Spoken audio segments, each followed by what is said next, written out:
Herkes salam, Kripto Azərbaycan izləyiciləri, yeni bir video ilə daha qarşınızdayım. Dostlarım, bugün bazarda ən yüksək volatilliyə, yəni ki, ən yüksək həcmə sahib olan kriptovalyutaları necə tapa bilərik və necə onlarla trade edə bilərik? Bunun haqqında bir video hazırlayacağım. Baxın, ilk öncə CoinMarketCap-dən başlayaq.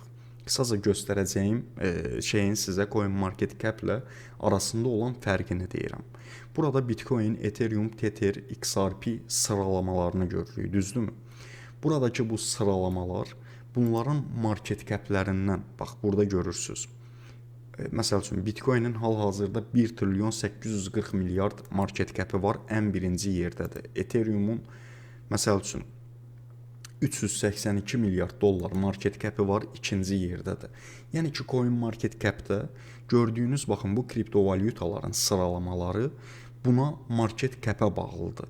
Ancaq CoinMarketCap bizə günlük, yəni buradakı faizlərə görə bilərsiniz, ancaq volatilliyi yəni göstərmir də, başa düşdünüz. Buna görə biz məcburuq ki, minlərlə valyutanın arasından volatilliyi yüksək olan valyutaları axtarıb tapaq ki, onlara ya spot üzərində trade edək, ya futures üzərində trade edək. Yəni bu şəkildə öz trade'imizi aparaq. Bunun üçün Crypto Bubble var, gördüyünüz kimi. Bu çox rahat, çox mükəmməl bir saytdır. Yəni bizlər üçün çox əlverişlidir. Hal-hazırda bunu bu şəkildə bu saytı düşünə bilərsiniz ki, bu kriptovalyuta bazarında, məsəl üçün buradan baxın, saatlığa qoymuşam mən.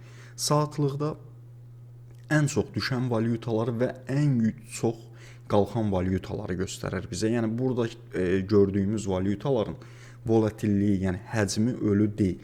Hal-hazırda bunlarda ciddi alım-satımlar gedir. Məsəl üçün burada tel valyutasını görürük. Hal-hazırda saatlıqda 2%-dan çox, yəni ortalama 3%-lıq bir dəyər itirib. Gəlin indi bunu günlüyə qoyaq. Günlüyə qoyduğumuzda isə burada görürük ki, Ultima valyutası var. Yəni baxın, CoinMarketCap-in sıralamasından artıq azadsınız. Burada görmədiyiniz valyutaları görürsünüz. Burada Ultima valyutası var. Günlükdə 11%-lıq bir yüksəliş deməkdir. Yəni 11%-da biz bu şəkildə düşünə bilərik ki, dostlarım, deyək ki, bu valyuta artıq hərəkətlənməyə başlayıb, düzdürmü? Biz buna 100 dollar, məsəl üçün ortalamanı götürüb deyirəm, 100 dollarlıq bir yatırım edərik, o 100 dollarımız 110 dollar olar. Başa düşdünüz. Yəni burada hərəkətlənməyə başlayan valyutaları baxın bu şəkildə seçirik. Məsəl üçün biz indi günlükdəyik, düzdürmü? Buradan hal-hazırda 100 valyuta görürük. Baxın, ən çox dəyər itirən, ən çox dəyər qazanan. Buradan səhifəni ikinciyə gətirdiyimizdə, ikinci səhifəyə. Burada məsəl üçün Merl-ı görürük, DCR valyutasını görürük, CVX-i görürük, BARD valyutasını görürük. Bax, hal-hazırda mən bayaqlarında BARD-ı izləyirdim. BARD indi gəlin bax, sizə fürsəti deyim. Fürsət baxın bu şəkildə yaranır. Burada məsəl üçün BARD valyutasıdır, düzdür? İndi dəstək və müqavimətlə sadəcə olaraq getsək, bundan bu şəkildə biz yararlana bilərik. Bax, deyək ki, BARD valyutası axırıncı dəfə düşüşü hansı səviyyələrdəndir, baxın. Burada bir müqaviməti yaranıb, düzdürmü? Bu müqavimət yerinə gəldikdən sonra BARD valyutası qırılıb. Bax, eyni hərəkəti gəlib 93 sentə çatdıqda, burada da bura qədər gəlib, buradan sonra baxın, fitil olaraq bir geri dönüş edib. Yəni sadəcə BARD-ın 93 sentdən 88 sentə qədər düşməyi əlbəttə ki, futures proseslərində bizə pul qazandırır. Və ya gəlin təkrardan buranı açalım. Deyək ki, məsəl üçün XPL valyutası artıq hərəkətlənməyə başlayıb. Məsəl üçün Fartcoin artıq hərəkətlənməyə başlayıb. Floki artıq hərəkətlənməyə başlayıb. Lap spot üzərində bunu edə bilərsiniz. Görürsən ki, artıq bunun hərəkətlənməsi var. Gedirsən bunu spot üzərindən yatırım edirsən, başa düşdün. Və ya burada baxın, təkcə bu deyil ki, önləri açırsınız, gördüyünüz kimi River 19%, Rekal 50%, VMTX 15%-lıq bir yüksəliş var. Yəni yüksəliş trendi başlayan valyutalarında bu şəkildə spot üzərindən, başa düşdüyünüz uşaqlar, alırsınız, satırsınız. Həmçinin yenə də deyirəm, amma bunu həm futuresdə etmək olur, həm spotda. Futuresdə ən çox bu short üçün işə yarayır. Spotda isə ən çox bu yüksəliş üçün işə yarayır. Və ya burada elə bir valyuta görə bilərsiniz ki, məsəl üçün o valyuta deyək ki 20% düşüb və ya 30% düşüb. Proyektə baxarsan görərsən ki, proyekt yaxşı proyektdir. CoinMarketCap sıralamasında görmədiyi gedərsən onun 30%lıq düşüşündən satın alarsan, o valyuta 30% yüksəldikdə 30%lıq bir gəlir əldə edərsən. Məsəl üçün yenə də deyirəm, 100 dollar qoyarsansa 100 dolların qarşılığında 30 dollar qazanarsan. Çünki bu tərz valyutalar həqiqətən var. Yəni bir günə 30% düşür, təkrardan düşdüyü yerə də geri qayıdır. Başa düşdünüz? Yəni bu bazarda uşaqlar fürsətlər bitmir. Ona görə hər şeyi əlbəttə ki araşdırıb özümüz tapmalıyıq və olduqca kripto, yəni bizim işimizə yarayan valyutalarda bir-bir, yəni bu şəkildə göz ardı etmədən izləməyə almalıyıq. Məsəl üçün həftəliyə burada vuraq, birinci səhifəyə gələk. Bax, həftəliyə vurduğumuzda burada görürük ki, MX 30% qalxıb, Ultima 73% qalxıb, yəni qalxış trendindədir. Bunu görə bilirik. Sui 8%lıq bir qalxış edib. Pump 10%. İndi bax, biraz dərinə gedəyin, yəni irəli gedəyin. Pippin valyutası 264%lıq bir yüksəliş edib. Eynən gəlin, Build valyutası 43%, Turbo 53%, Alt 72%, Bard 20%. Başa düşdünüz? Bax, bunların hamısını məsəl üçün həftəlikdə çox rahat şəkildə görə bilirik. Rekal, məsəl üçün, bayaqlarımız sizə göstərmişdik, düzdürmü? Rekal. Bax, günlüyə vurduğumuzda Rekal 59% qalxıb. Həftəliyə baxın, 23% qalxıb. Yəni qrafikinizlə bu zaman nə edirsiniz? Rekalı birləşdirirsiniz və ya Fox valyutasını birləşdirirsiniz, Blur'u birləşdirirsiniz, Drift'i birləşdirirsiniz. Hər şey nə ilə? Öz qrafikinizlə. Başa düşdünüz? Bunları birləşdirib, yəni doğru zamanda qərar verirsiniz ki, burada çünki volatilliyi, təkrardan deyirəm, alım-satımı yüksək olan hal-hazırda valyutaları biz görürük. Yəni CoinMarketCap-dən Crypto Bubble-ı tam fərqləndirən baxın budur. Yəni biz görmədiyimiz CoinMarketCap-də volatilliyi yüksək olan valyutaların, görmədiyimiz valyutaları baxın gəlirik hardan? Buradan görürük. Başa düşdünüz? Məsəl üçün bu valyuta hal-hazırda bir düşüş yaşayıb da, düzdürmü? Buradan qiymətinə baxırıq, 13 sentdən hal-hazırda nə qədər? 7 sentə necə deyim, düşüb. Bunun biraz analizini aparırsan, yəni uşaqlar baş işlədirsiniz də burada. Yəni qrafiklə gördüyün bu işi birləşdirirsən. Analizini aparırsan, spot üzərində deyək və ya futures üzərində deyək. Yəni orasına artıq mən qarışmıram. Buna özünüz qərar verirsiniz. Yəni çünki burada hər kəsin, yəni mən nə qədər desəm də futuresə girməyin, təbii ki, hər kəs buna özü qərar verir. Bunu qrafikinlə birləşdirirsən, aha, məsəl üçün dəstək direnc yerləri tapırsan, həmən yerlərdən long pozisiyası və ya short pozisiyası açırsan və ya bunu spot üzərində yenə də öz qrafikini birləşdirirsən. Məsəl üçün Rekal günlükdə görürsən ki 58% qalxıb. Deməli bax, Rekalın indi burada sizə göstərim. Grafikin açmağa heç ehtiyac yoxdur. Bax, buradan baxa bilərik. Burada axırıncı dəfə 15 sentə düşüb, buradan 12 sentə.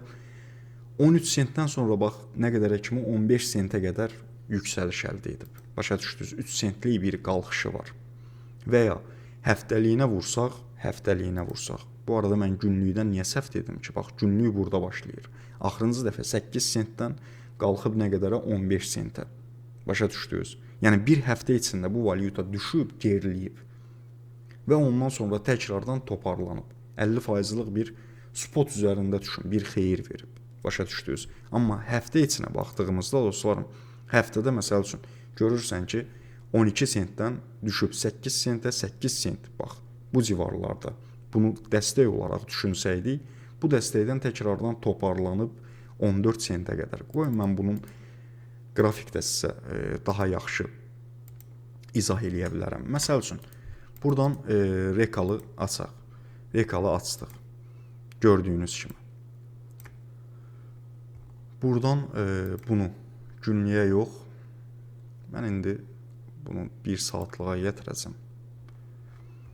Bax, axırıncı yeri, bax, gözümüzün qabağındadır. Bəzən uşaqlar, fürsətlər həqiqi mənada deyirəm, gözümüzün qabağında olur. Baxın. Buradan bax. Lap deyək ki, məsəl üçün son dəstəyi buradan götürmüşük.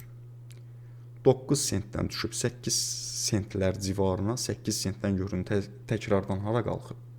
15 sentə. Bax, buradan buranı hələ adi götürsək, son düşüş dəstə yerinə, bura özümüz üçün çevirsəydik qrafikdə. Bax, buradan da spotda bu şəkildə fayda sağlaya bilərdik. Yəni ki, dostlarım, bu sistem bizə bu kriptovalyutada görmədiyimiz volatilliyi, yəni həcmli valyutaları göstərir. Ona görə bundan istifadə etmək hamımız üçün xeyirlidir, bir sözlə. Yenə də deyirəm, elə valyutalar var ki, bir gündə 30%, 40% düşür. Yəni bazarda o an fürsətdir də. Onu alırsan və əlində aldığın valyuta təkrardan 30-40% toparlandıqda eynən bu rekal kimi. Təkrardan toparlandıqda bax görsən, gətirir sənə 50%, 60% qazanclar verir. Və burada ən əsas nədir uşaqlar? Mən sizə bunu da deyim. Bax, bura qədər izləmisinizsə, həqiqətən çox sağ olun, səbriniz olsun. 2-3 dəqiqə, bilmirəm, 5 dəqiqədə izləyin. Onunla da videonu yekunlaşdırıram. Dostlarım, bizlər büdcə idarəsini təəssüf ki, uşaqlıqdan bilmirik. Yəni, bəlkə də bunun böyük problemi öz valideynlərimizdən gəlir. İndi mən demirəm, minnətdaram həqiqətən valideynlərimə, çox sağ olsunlar, var olsunlar. Bu yaşıma qədər məni əzabla, əziyyətlə böyüdüblər. Baxın, mövzumuz ancaq bu deyil. Mövzumuz əsasən bilirsiniz nədir? Məsəl üçün, bizlər məktəbə gedərkən bizə 1 manat, 2 manat pul veriblər. Yəni, gündəlik olaraq ki, bunu məktəbdə, məsəl üçün, ac qalmada get büfetdə xərclə. Düzdürmü? Biz də getmişik bu 1 manatı, 2 manatı ilə o həmən cibimizə qoyduğumuz gün aparmışıq məktəbdə xərcləmişik. Ancaq biz belə böyüsəydik əgər, məsəl üçün, bir həftə ərzində mənim valideynim mənə 5 manat deyək ki, verirdi. Günlük məktəb üçün 1 manat. Əgər o mənə o 5 manatı bütöv verib, desəydi ki, Azər, bu 5 manatı al qoy cibivə və bununla 5 gün məktəbi idarə elə, mən artıq orada büdcə bölgüsünü daha yaxşı biləcəkdim. Əgər mən o 5 manatı bir gün içində xərcləyib qutarsam, 4 gün az qalacam məktəbdə. Yox, əgər mən o 5 manatı bölsəm 5 günə, pul axı artıq məndə olacaq. Pulun idarəçiliyi məndə olacaq. Yəni, uşaqlıqdan bunu öyrənsəydik əgər, lazımı olduğu qədərini, məsəl üçün, ayırıb işimizi görsüydük, biz indinin özündə də, məsəl üçün, bu dəqiqə bir çox şeyi düzgün edərdik. Həmçinin, əgər sənin özün bir valideynsənsə, uşağıva hər zaman həftəliyinin pulunu ver. Məsəl üçün, onsuz da ona hər gün 1 manat, 2 manat verirsənsə, deyək ki, gün ərzində məktəbə xərcləməsi üçün 2 manat verirsənsə, ver uşağıva 10 manat pulu. Qoy uşağın onu idarə eləsin və bir həftə boyunca sən ona hər hansı bir miqdarı vermə. Əgər o ağılsızlıq edib 10 manatı bir gündə xərcləsə, qoy 4 günün əziyyətini çəksin. Yenə də həftə tamam olduqda 10 manatını ver, icazə ver, qoy o 10 manatı necə idarə edirsə o şəkildə idarə etsin. Ancaq uşaqlıqdan böyüyənə qədər artıq müəyyən yaş həddini keçəndən sonra başa düşəcək ki, bax, pul bölgüsü, büdcə bölgüsü bu şəkildə idarə olunur. Necə ki, biz bu günlərin bunun əziyyətini çəkirik. Həqiqətən, bax, əlimizə pul düşür, məsəl üçün, gedirik full balans, məsələn, rekord valyutasına qoyuruq. Çünki niyə büdcə idarəmiz yoxdur? Büdcəni düzgün şəkildə idarə edə bilmirik. Ancaq bunu övladlarınıza, dostlarım, sizlər etməyin. Başa düşdünüz? Övladlarınıza bir həftə ərzində verəcəyiniz pulu həftədə bir dəfə o pulu bütöv şəkildə verin. İcazə verin ki, onu özü idarə eləməyi bacarsın. Uşaqlıqdan yəni bunu öyrənsin, gələcəkdə də artıq o başa düşəcək ki, mən əgər bir günün, necə deyim, pulunu aparıb bir gündə xərcləsəm, növbəti 4 gün ac qalaram, 5 gün ac qalaram.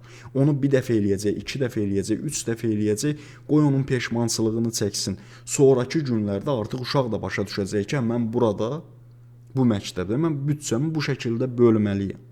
Yenə də deyirəm, biz sütun kimi yeyə bilirsiniz necə? Yəni omurğa sütunu kimi yeyək. Elə düz gəlmişik, düz də gedirik. Ancaq dəyişilməliyik uşaqlar. Həqiqətən hamımız dəyişilməliyik. Sizə dediyim sözlər özümə də aiddir. Yəni biz büdcə bölgüsünü əsas idarə etməyi bacarmalıyıq. Bu günlərin bazarda fürsət çoxdur. Çox mükəmməl fürsətlər var. Sadəcə olaraq bilirsiniz necə o ayaq yorğan məsələsi var. Ayağımızı yorğanımıza görə uzatmalıyıq. Bu günlərin bilməliyik ki, mən bu valyutaya məsəl üçün aparım 10.000 dollar qoyum. Düzdürmü? Əgər bu valyutada bir düşüş olsa mən içəridə qalacam. Ona görə 10.000 dollarım varsa bu 10.000 dolları 100 yerə bölməliyəm. Başa düşdünüz? Çünki bu pulun artıq arxası yoxdur. Həmçinin siz də bunu bu şəkildə düşünməlisiniz, bu şəkildə etməlisiniz. Qardaş, sənin 100 dolların, 200 dolların varsa, onu ən az deyirəm 20 valyutaya bölməlisən. Sənin bundan başqa çünki bir çarən yoxdur. Girdiyin bazara büdcəyə bax. Sən balina deyilsən, sən necə deyim, milyarder deyilsən, milyonçu deyilsən, burada market maker deyilsən, şamları idarə edən adam deyilsən. Başa düşdün? Sən sadəcə öz pulunla azdan çoxdan nəyisə qazanmağa çalışan bir adamsan və qarşında da bu tərz sistemlər var. Bu tərz sistemlərdən çox gözəl bir şəkildə faydalana da bilərsən və ya faydalana bilməzsən də, çünki son qəpiyi də artıq bir valyutaya əgər qoyursansa, yəni düşün ki, sən bu bazarda heç vaxt günlük olaraq, məsəl üçün, indi özümüzdən götürək də, günlük olaraq hər hansı bir trade edə bilməzsən. Günlük olaraq bir qazanc əldə edə bilməzsən. Başa düşdün? Ona görə daima dövriyyədə olmağın üçün əlində USDT saxla. Yəni bu tərz alsatlar da edərək əlindəki USDT-ləri böyüt. Bunun bu arada Dex Trade var, osu var, busu var. İnşallah da ki, onlar da kanalımızda sıfırdan yenədən ən ətraflı şəkildə izah edəcəyik. Yəni Crypto Bubble-dan da uşaqlar bu şəkildə çox gözəl bir şəkildə istifadə edə bilərsiniz. Videomuz bu qədər idi. Videonu bəyənərək siz də Crypto Azərbaycan kanalına dəstək ola bilərsiniz. Sağ olun, hələlik.